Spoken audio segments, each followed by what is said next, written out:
नमस्कार दोस्तों, आप सभी को पता है कि इंग्लिश कॉम्पिटिटिव एग्जाम्स में कितना इंपॉर्टेंट है। और कई लोगों से मैंने सुना है कि मैथ और रीजनिंग तो कर लेते हैं, बस इंग्लिश में कभी कभार रह जाता है। तो भाई ऐसे नहीं करना है, क्योंकि इंग्लिश कोई 30 मार्क का सब्जेक्ट नहीं है जो आपसे नहीं हो सकता। और मैंने ऐसे भी स्टूडेंट्स को देखा है जो मैथ्स, रीजनिंग और जीके में इतना अच्छा करके आते हैं, बस इंग्लिश की वजह से वो कहीं ना कहीं मार्क खा जाते हैं। बट आपको ऐसा करना नहीं है, इंग्लिश में ऐसा कुछ है नहीं। आपको रूल्स जो भी दिए हुए हैं किसी भी टॉपिक से रिलेटेड, उनको अच्छे से पढ़ना है, उनको प्रैक्टिस करना है बार बार, क्योंकि आपको पता है कि किसी भी एग्जाम को निकालने के लिए जो प्रैक्टिस है वो एक की नोट है। तो उसको भूलना नहीं है आपको। और आज का जो हम टॉपिक स्टार्ट करने वाले हैं वो है हमारा subject verb agreement. Subject verb agreement सभी जो भी कॉम्पिटेटिव एग्जाम्स की तैयारी कर रहे होंगे सभी को पता है कि सब्जेक्ट वर्ब एग्रीमेंट क्या है। ठीक है, फिर भी मैं आप लोगों को बता देती हूँ कि वर्ब को सब्जेक्ट से एग्री कराना, ठीक है, किसी भी स्टेटमेंट में वर्ब को सब्जेक्ट से एग्री कराना, ताकि जो हमारा स्टेटमेंट है वो ग्रामेटिकली क्या हो, कंसिस्टेंट हो, सही हो। तो बेसिकली जो हमारा स्टेटमेंट है वो तीन चीज़ों से मिलकर बनना होता है, सब्जेक्ट, वर्ब और ऑब्जेक्ट। अब आप सोचोगे सब्जेक्ट क्या है, वर्ब क्या है, ऑब्जेक्ट क्या है। जी हाँ, बहुत से लोगों को पता है कि सब्जेक्ट, वर्ब और ऑब्जेक्ट क्या होते हैं, बट कुछ लोग ऐसे होते हैं जो बिल्कुल न्यू कमर्स हैं, उनको नहीं पता। ठीक है, तो मैं बताती हूँ कि subject like the persons, first person, second person, third person. अब आप सोचोगे फर्स्ट पर्सन, सेकंड पर्सन और थर्ड पर्सन क्या होता है, तो वो भी मैं आप लोगों को एक्सप्लेन करूँगी। Verb like the helping verb is am are was were, and the object, the verb basically we are using like the action words is also known as the verb. Okay, तो play, eat, write, such words are like the object here. Okay, तो verb को अपने subject के according place करना ही हमारा क्या है, subject verb agreement.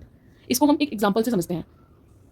तो यहाँ पे हमारे पास एक एग्जांपल है, ही प्ले क्रिकेट। अब बहुत सारे लोगों को लग रहा होगा कि जो स्टेटमेंट मैंने लिखी है ये करेक्ट है, बट ये करेक्ट नहीं है। यहाँ पे प्ले नहीं बल्कि क्या आएगा, प्लेस। अब आप सोचोगे कि यहाँ पे प्लेस क्यों आया, प्ले क्यों नहीं आया, तो यही सारे रूल रेगुलेशन है जो आज की वीडियो में हम डिस्कस करेंगे। ठीक है, तो इसी के अकॉर्डिंग मैं स्टार्ट करती हूँ कुछ रूल्स, बहुत ही सिंपल रूल्स, और एक ही वीडियो में सब्जेक्ट वर्ब एग्रीमेंट मैं आपको सिखा के रहूंगी। ठीक है, तो फोकस करिएगा। और पहले हम इसके रिलेटेड कुछ रूल्स जो है समझ लेते हैं। बहुत ही ईजी रूल्स हैं, ऐसा नहीं है कि आप लोगों को समझ में नहीं आएंगे, तो एक बार समझने की कोशिश कीजिए। तो रूल नंबर 1 है, सबसे पहले अपने सब्जेक्ट को समझना। सब्जेक्ट में मैंने बात की थी पर्सन्स की, राइट। पर्सन्स, जो पर्सन हमारे होते हैं वो बेसिकली 3 कैटेगरीज में डिवाइड होते हैं, first person, second person and the third person. First person like I, we, second person you, third person he, she, it, they, any name. किसी को डायरेक्टली इंडिकेट करना, ओके। और थर्ड पर्सन इज लाइक किसी को indirect, जब मैं राम ना कह के ही यूज करती हूँ, मैं सीता ना कह के शी यूज करती हूँ, okay. So this category consist the third person, okay. Now ये तो हो गया हमारा रूल नंबर 1, जो कि आपको सबसे पहले याद रखना है। अब रूल नंबर 2 क्या कहता है कि थर्ड पर्सन जो भी है हमारे, ठीक है, थर्ड पर्सन जैसे कि ही, शी, इट, दे और एनी नेम, इनके साथ हमेशा वर्ब की फर्स्ट फॉर्म प्लस एस या ई एस का यूज करेंगे हम। मैं दोबारा बता देती हूँ कि थर्ड पर्सन, जब भी हम थर्ड पर्सन की कैटेगरी से रिलेटेड कुछ भी डिस्कस कर रहे हैं तो वहां पे हम वर्ब की फर्स्ट फॉर्म प्लस एस या ई एस का यूज करेंगे। इसके लिए मैं एक एग्जांपल ले लेती हूँ। These boys play, pledge cricket. अब आप मुझे बताइए कि इसमें हम प्ले का यूज करेंगे या प्लेस का। ऑब्वियसली प्लेस का करेंगे, क्यों, क्योंकि यहाँ दीज बॉयज, ये हमारा क्या है, ये थर्ड पर्सन, राइट। तो हमने उन लड़कों का नाम ना लेके इनडायरेक्टली हमने क्या बोला, these boys. So these boys indicating the third person category. तो हम उसमें ऑब्वियसली प्ले क्या है, हमारी वर्ब की फर्स्ट फॉर्म, बट हम उसमें हमेशा क्या यूज करेंगे, एस ई एस। तो प्ले की जगह हम यूज करेंगे प्लेस। आई होप आप लोगों को समझ में आया होगा, ओके। तो अब हम डिस्कस करते हैं अपनी कैटेगरी और रूल नंबर 3। रूल नंबर 3 हमारा क्या है कि कैन, कुड, मे, शुड, ये हमारे क्या है, मॉडल्स। आगे मैं वीडियोस जैसे जैसे कराऊंगी मैं आपको समझाऊंगी मॉडल्स क्या होते हैं। ठीक है, तो हमेशा याद रखना इनके साथ हम वर्ब की फर्स्ट फॉर्म यूज करते हैं। Always can, could, may, should, इनके साथ वर्ब की फर्स्ट फॉर्म यूज करते हैं। ठीक है, डू, डज, डिड, इनके साथ हम हमेशा वर्ब की फर्स्ट फॉर्म यूज करते हैं। बहुत सारे लोग बोल रहे हैं डिड के साथ, हाँ भाई डिड के साथ भी वर्ब की फर्स्ट फॉर्म ही यूज होती है। ठीक है, और ऐसे ही हैज, हैव, हैड, इसके साथ हमेशा वर्ब की थर्ड फॉर्म यूज करेंगे।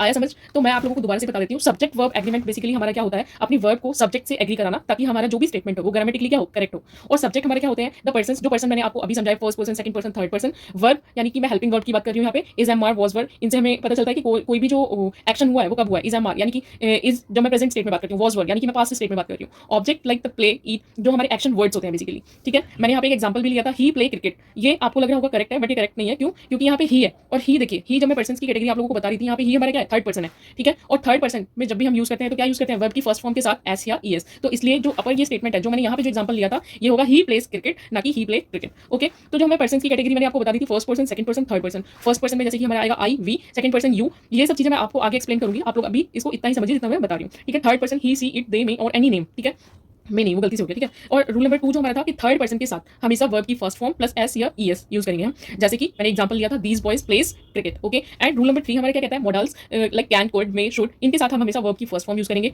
और इसी में डू, डज, डिड, इनके साथ वर्ब की first form, has, have, had, इनके साथ हम यूज करेंगे वर्ब की थर्ड फॉर्म। अब आप यहाँ पे देखिए, मैंने कुछ एग्जांपल्स लिए हैं। तो पहले एग्जांपल को देखिए आप। पहले एग्जांपल में क्या है, James has have done the work. तो यहाँ पे जेम्स क्या है, बेसिकली किसी का नाम है और एक सिंगल एंटिटी का नाम है, किसी भी सिंगल पर्सन का नाम है, राइट। तो हम यहाँ पे यूज करेंगे हैज़, ना कि हैव। ओके, और हैज़ के साथ हमेशा देखिए यहाँ पे, क्योंकि मैंने रूल नंबर 3 में आपको पहले ही देखिए यहाँ पे डिस्कस किया था कि जब हम हैज़ हैव हैड का यूज करते हैं तो हमेशा वर्ब की थर्ड फॉर्म का यूज करते हैं, ठीक है। और अगर यहाँ पे देखिए जेम्स क्या है, हमारा सिंगल एंटिटी है, तो हैज़ प्लस डन, क्योंकि डन क्या है, डू डिड डन, ये क्या है, डू की थर्ड फॉर्म है, ठीक है, डू डिड डन। तो यहाँ पे डू की थर्ड फॉर्म का यूज किया हमने, डन द वर्क। तो James has done the work, क्योंकि जेम्स क्या है, किसी भी सिंगल पर्सन का नाम है। अब देखिए यहाँ पे दूसरा जो एग्जांपल मैंने लिया है, इसमें देखिए James and Charlie has have done their work. Obviously यहाँ पे हैज हो या हैव हो तो आएगा तो डन ही, क्योंकि हम पहले ही रूल में डिस्कस कर चुके हैं, ठीक है। तो यहाँ पे तो मुझे लग रहा है आप लोग गलती करेंगे नहीं। बट यहाँ पे देखिए अब दो पर्सन का नाम है, James and Charlie, and both the person are different. तो यहाँ पे हम हैज का यूज करेंगे या हैव का? यस, हैव का यूज करेंगे हम यहाँ पे, क्योंकि दोनों पर्सन क्या है, डिफरेंट है। और दोनों पर्सन जब डिफरेंट होते हैं तो हम डायरेक्ट यूज करेंगे हैव का, ना कि has. Okay, so James and Charlie have done their work. Now next हमारे पास एग्जांपल है। अब देखिए bread and butter is are healthy to eat. अब आप यहाँ पे बताइए इज आएगा या आर आएगा? ऊपर वाले एग्जांपल में यहाँ पे समझने की कोशिश कीजिए, जेम्स एंड चार्ली ये दोनों ही पर्सन अलग थे, बट ब्रेड एंड बटर यहाँ पे क्या है, टू आइडेंटिटीज जब सेम आइडिया को डिनोट करते हैं, ठीक है। यहाँ पे आप बेसिक नोट करना चाहें तो कर सकते हैं एज ए रूल कि जब भी two identities denote one idea, okay, two identities denote single idea, bread and butter, तो इज ना कि आर। वहां पे क्या यूज करेंगे हम, singular, bread and butter is healthy to eat. यहाँ पे देखिए next example, lime and soda. Lime क्या है, सोडा ही तो है। Lime and soda is good digestive drink. The head boy and sports person of our team is are very helpful. तो head boy और स्पोर्ट्स पर्सन, अब आप यहाँ पे बताइए इज या आर? इज, क्योंकि जो हेड बॉय है वही स्पोर्ट्स पर्सन है टीम का। The head boy and sports person of our team is very helpful. I think आप लोगों को बात समझ में आ गई होगी कि जब हम सिंगल पर्सन का नाम यूज करते हैं तो हैज यूज करेंगे। हम दो पर्सन्स और दोनों अलग अलग हैं उनका नाम यूज करेंगे तो ऑब्वियसली हम हैव यूज करेंगे। ब्रेड एंड बटर दोनों अलग चीजें हैं, बट आइडिया क्या है, सेम है, क्योंकि हम सेम ब्रेकफास्ट की बात करते हैं। अब ब्रेड आपको आप बिना बटर के तो खा नहीं सकते, bread and butter, lime and soda, the head boy and sports person. तो इन केसेस में जब हमारे पास दो आइडेंटिटीज हो बट सेम आइडिया को डिनोट करनी हो तो हम यूज करेंगे इज, ना कि आर। ओके, अब यहाँ पे देखिए कुछ स्टेटमेंट्स हमारी ऐसी होती हैं जिसपे हमें सीधे सीधे हिंट दिए होते हैं और वो हिंट बस हमें पता होने चाहिए। जैसे कि वन ऑफ। वन ऑफ आपने कई ऐसे देखे होंगे स्टेटमेंट्स जिनमें वन ऑफ शब्द का सीधा सीधा यूज होता है, ठीक है। तो वन ऑफ के बाद मैं फिर से रिपीट कर रही हूँ, जैसे ही हमारी जो भी स्टेटमेंट शुरू होती है तो हम देखेंगे उसमें एक सेंटेंस है, एक कीवर्ड है यहाँ पे वन ऑफ। इसके बाद हम हमेशा प्लूरल नाउन और सिंगुलर वर्ब का यूज करेंगे। वन ऑफ के बाद प्लूरल नाउन और सिंगुलर वर्ब का हम यूज करेंगे। कैसे, मैं एक एग्जाम्पल लेती हूँ, one of my friends is are coming today. ये हमारा एक एग्जांपल है, one of my friends is are coming today. अब आप यहाँ पे देखिए मैंने यूज किया है वन ऑफ के बाद। ऑब्वियसली ये स्टेटमेंट कहाँ से शुरू हुई है, वन ऑफ के बाद, या फिर वन ऑफ कहीं पे आपका मिडिल में भी हो सकता है और बाद में आपको ये सब चीजें चेक करने के लिए दी जा सकती हैं, ठीक है। तो यहाँ पे फोकस कीजिए कि वन ऑफ के बाद, मैंने यहाँ पे लिख भी दिया है कि बाद, ताकि आप लोगों को ईजी रहे। बहुत सारी चीजें हमें इसी तरीके से समझनी होती हैं, राइट, रट्टाफिकेशन से भी कई बार काम नहीं चलता है।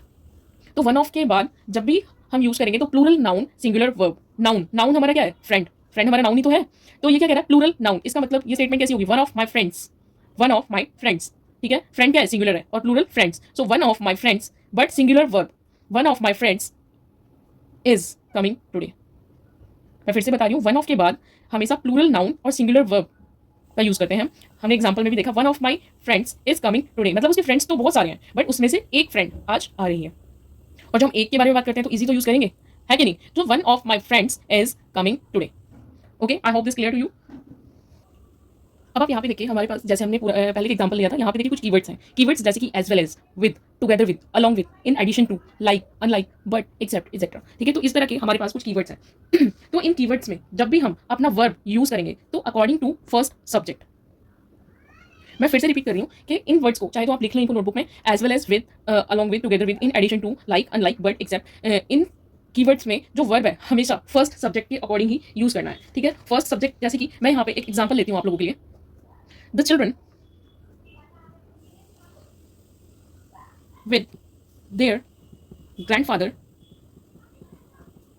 वर प्लेइंग, ठीक है। तो ऊपर दिए गए कीवर्ड्स में मेरे पास एक कीवर्ड है यहाँ पे विद, और आप देख रहे हैं इस एग्जांपल में यहाँ पे भी क्या आ रहा है, with.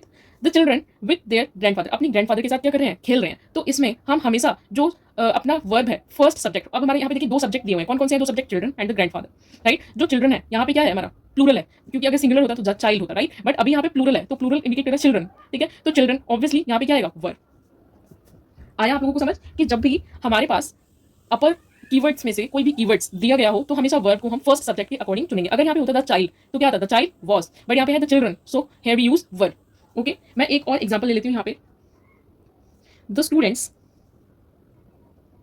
In addition to their teacher have gone to the library।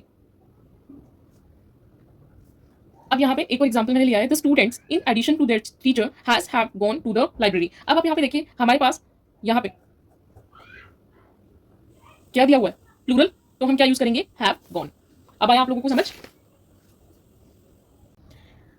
देखिए ये एक नया रूल है, जैसे कि when two subjects are joined together by either or, neither nor or any comparative degree, then the verb used according to the nearer subject। ठीक है, तो आपने ऐसी बहुत सारी स्टेटमेंट्स देखी होंगी जिनमें either or, neither nor या फिर कोई भी comparative डिग्री का हम यूज करते हैं। तो उस केस में हम हमेशा जो verb यूज करेंगे according to the nearer subject. Nearer subject जैसे कि मैं एक एग्जांपल लेती हूँ यहाँ पे, either you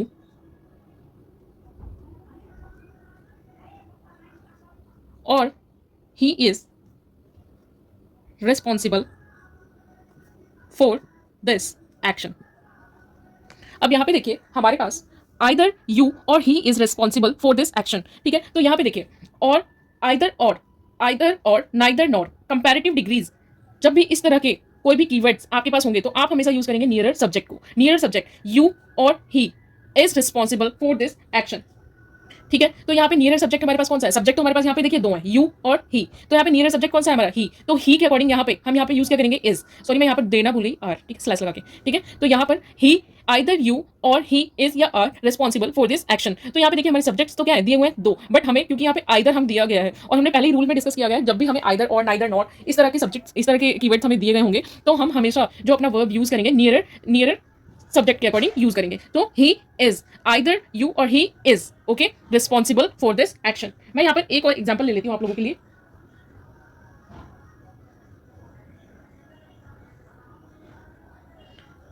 she or they were present at the crime scene. Okay, मैंने यहाँ पे एक और एग्जांपल लिया है। इस एग्जांपल में देखिए she or they were present at the crime scene. अब देखिए यहाँ पे और दिया हुआ है और यहाँ पे जब शी और दे, तो जब भी इस तरह का डिफरेंस आप लोगों को दिया होगा तो ये क्या है, शी और दे, और हमारा क्या कर रहा है, डिफरेंस ही तो क्रिएट कर रहा है। तो जब हमारा डिफरेंस क्रिएट करने वाली सिचुएशन हो या आइदर और नाइदर नॉट इस तरह से हमारे सब्जेक्ट्स दिए हुए होंगे तो हमें नियरर सब्जेक्ट के अकॉर्डिंग ही अपना वर्ब यूज करना है। तो यहाँ पे हम नियरर हमारा सब्जेक्ट कौन सा हो गया, दे, तो she or they were present at the crime scene. I think आप लोगों को अब क्लियर हो गया होगा। अब यहाँ पे एक और नेक्स्ट रूल देखिए, जैसे मैंने आपको एक रूल यहाँ पे करवाया था कि ऑफ, वन ऑफ के बाद, ठीक है, बट यहाँ पे एक रूल जो मैंने लिया है ऑफ से पहले। जब भी हम ऑफ से पहले मेन सब्जेक्ट हमें दिया गया हो, ऑफ से पहले मेन सब्जेक्ट जब भी हमें दिया गया हो किसी भी स्टेटमेंट में, तो हम वर्ब यूज करेंगे as per the main subject. कैसे, मैं यहाँ पे एक एग्जाम्पल लेती हूँ इसके लिए, जैसे कि knowledge of 2 languages is are required, मैं शॉर्ट में लिख रही हूँ इसको, इन एग्जाम।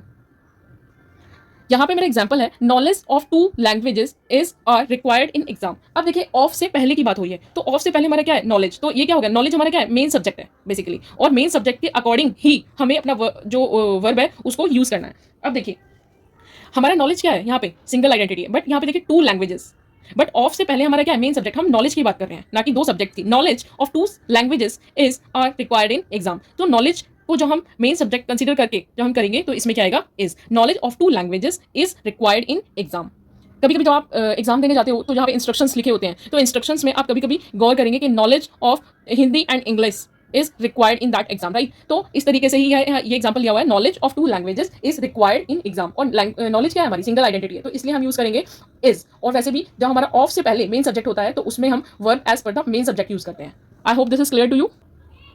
अब इस रूल को देखिए कि when a plural noun denotes a particular quantity, amount, number, distance taken as a whole, we use singular verb। जब भी किसी भी सेंटेंस में प्लूरल नाउन डिनोट करता है किसी भी पर्टिकुलर क्वांटिटी को, यानी कि एज अ होल, और अमाउंट, नंबर, डिस्टेंस, और जिनको हम पूरा एक ही समअप करके डिनोट करता है मतलब वो, तो उसमें जो हम वर्ब यूज करेंगे हमेशा सिंगुलर वर्ब यूज करेंगे। अभी आपको क्लियर नहीं होगा, एग्जाम्पल से आपको क्लियर करती हूँ मैं। 200 kgs is are a big quantity. ठीक है, तो यहाँ पे एक एग्जांपल मैंने लिया है 200 kgs इज और अ बिग क्वांटिटी। ओके, तो यहाँ पे देखिए when a plural noun means 200 kgs, singular तो है नहीं हमारा, क्या है, प्लूरल नाउन, राइट। तो प्लूरल नाउन जब भी डिनोट करे पर्टिकुलर क्वांटिटी को एज अ होल, पूरा एक ही क्वांटिटी है वो, 200 kgs sugar, 200 kgs liquid, anything, any example you can take. Okay, so 200 kgs is और अ बिग क्वांटिटी, तो यहाँ पे आप क्या यूज करेंगे, आर नहीं, मैंने आपको बताया था कि जब भी हम प्लूरल नाउन को एज अ होल यूज करते हैं तो हमेशा हम यूज करेंगे सिंगुलर वर्ब यानी कि is. Okay, so 200 kgs is a big quantity. यहाँ पे एक और मैं एग्जांपल से आपको समझाती हूँ, जैसे कि 2 crore rupees is are a big amount. तो अब आप मुझे बताइए यहाँ पर इज का यूज करेंगे या आर का, ये आप मुझे कमेंट करके बताइएगा, ठीक है। अब ये नेक्स्ट रूल है, इसमें देखिए ईच, एवरी, मैनी, तो इस तरह के कीवर्ड्स जब आपको किसी भी स्टेटमेंट में दिए जाएंगे तो आपको वहां पे सिंगुलर वर्ब का यूज करना है, ईच, एवरी, मैनी, अ। ओके, जब भी आपको ये कीवर्ड्स दिए गए हों तो आपको यूज करना है सिंगुलर वर्ब। कैसे, मैं एक एग्जांपल से आपको बताती हूँ कि every man is are responsible to grow trees. Okay, ये हमारा एक एग्जांपल है। अब यहाँ पे देखिए ईच, एवरी, मैनी, तो हमेशा उसमें हम यूज करेंगे सिंगुलर वर्ब। तो यहाँ पे देखिए जैसे ये स्टेटमेंट शुरू हो गई तो इसमें कीवर्ड है एवरी, सो हम यहाँ पे आंख मीच के इज के साथ टिक कर देंगे, तो every man is responsible to grow the trees. Okay, एक हमारा यहाँ पे देखिए एक और रूल है, either of, neither of, each of, everyone of. यहाँ पे मैं और की बात नहीं कर रही हूँ, मैंने एक रूल कराया था ईदर और, नाइदर नॉट, ठीक है, तो यहाँ पे ऑफ है, इसमें आप थोड़ा सा फोकस कीजिए। Either of, neither of, each of, everyone of, इसमें हम हमेशा plural noun plus singular verb का यूज करेंगे। मैं फिर से बता रही हूँ, plural noun but singular verb. कैसे, एक एग्जाम्पल से समझिए, ईच ऑफ द स्टूडेंट्स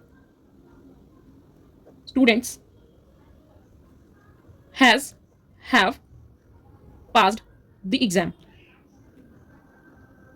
यहाँ पे हमारे पास एक एग्जांपल है, ईच ऑफ द स्टूडेंट और students have passed the exam. अब यहाँ पे देखिए either of, neither of, each of, everyone of, इसमें प्लूरल नाउन के साथ सिंगुलर वर्ब का हम यूज करेंगे। तो ईदर ऑफ प्लूरल नाउन, तो प्लूरल नाउन जैसे कि हमारा यहाँ पे प्लूरल नाउन देखिए स्टूडेंट्स, तो हम प्लूरल नाउन क्या होगा हमारा, students plus singular verb has, each of the students has passed the exam. Okay, तो इस तरीके से आपको बना के आना है, गलती नहीं करनी है, क्योंकि अगर आप गलती करेंगे तो यहीं पे आप अपने 1-2 नंबर क्या करेंगे, गवा देंगे। और आपको पता है कि कॉम्पिटेटिव एग्जाम्स में एक एक जो नंबर होता है उसकी कितनी वैल्यू होती है, मेरे से पूछिए।